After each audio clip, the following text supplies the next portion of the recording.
Bihar NDA सहयोगियों के बीच seat sharing का फॉर्मूला तय हो गया है। सूत्रों के मुताबिक बीजेपी 17 सीटों पर चुनाव लड़ेगी। जेडीयू के हिस्से में 16 सीटें आई हैं, तो वही चिराग पासवान को 5 सीटें मिली हैं। इसके अलावा उपेंद्र कुशवाहा और जीतन राम मांझी पार्टी को एक सीट मिली है। बीते दिनों राजनीतिक गलियारों में ये चर्चाएं चल रही थी कि शायद चिराग पासवान की पार्टी एलजेपीआर बीजेपी का दामन छोड़ सकती है, क्योंकि सीटों के बंटवारों के लिए आपस में सहमति नहीं बन पा रही थी। लेकिन अब लोकसभा चुनाव 2024 को लेकर सभी राजनीतिक दलों और गठबंधन की ओर से गठबंधन सीट शेयरिंग और उम्मीदवार चयन के काम को अंतिम रूप दे दिया गया है। बिहार में एनडीए की ओर से सीट शेयरिंग के मसले पर सहमति तैयार कर ली गई है। बता दें कि बिहार एनडीए गठबंधन में शामिल दो प्रमुख दल बीजेपी और जेडीयू 40 में से 37 सीटों पर चुनाव लड़ेगी। इसके तहत बीजेपी को 17 सीटें, जेडीयू को 16, चिराग पासवान की पार्टी एलजेपीआर को 5, जीतन राम मांझी की पार्टी हम को 1 और उपेंद्र कुशवाहा की पार्टी आरएलडी को 1 सीट मिली है। तो वहीं पशुपति पारस गुट को एनडीए से लोकसभा की एक भी सीट नहीं दी गई है, क्योंकि पारस को राज्यपाल पद का ऑफर दिया गया है। बीजेपी ने समस्तीपुर के सांसद प्रिंस राज को बिहार सरकार में मंत्री बनाने के साथ साथ पशुपति पारस को राज्यपाल पद का ऑफर दिया है।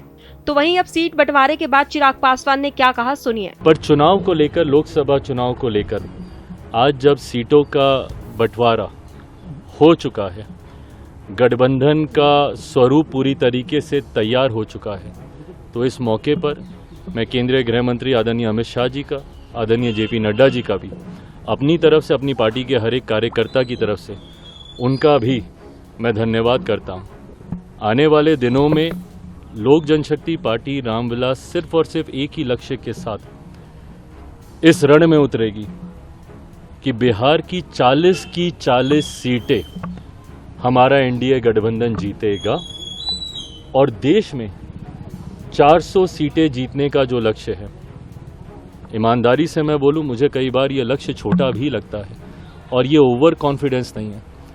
ये जब आप गांव-गांव जाते हैं, घर घर जाते हैं, और क्योंकि हाल फिलहाल के दिनों में न सिर्फ बिहार में बल्कि विभिन्न और राज्यों में भी पार्टी के कार्यक्रमों में मैं गया हूं, ये मेरा विश्वास वहां से आता है कि ये 400 का लक्ष्य न सिर्फ हम लोग पार करेंगे, बल्कि बिहार में जो पिछली बार एक सीट किसी कारणवश हम लोग की रह गई थी, इस बार 40 की 40 सीटें एनडीए का ये गठबंधन मिलकर जीतेगा।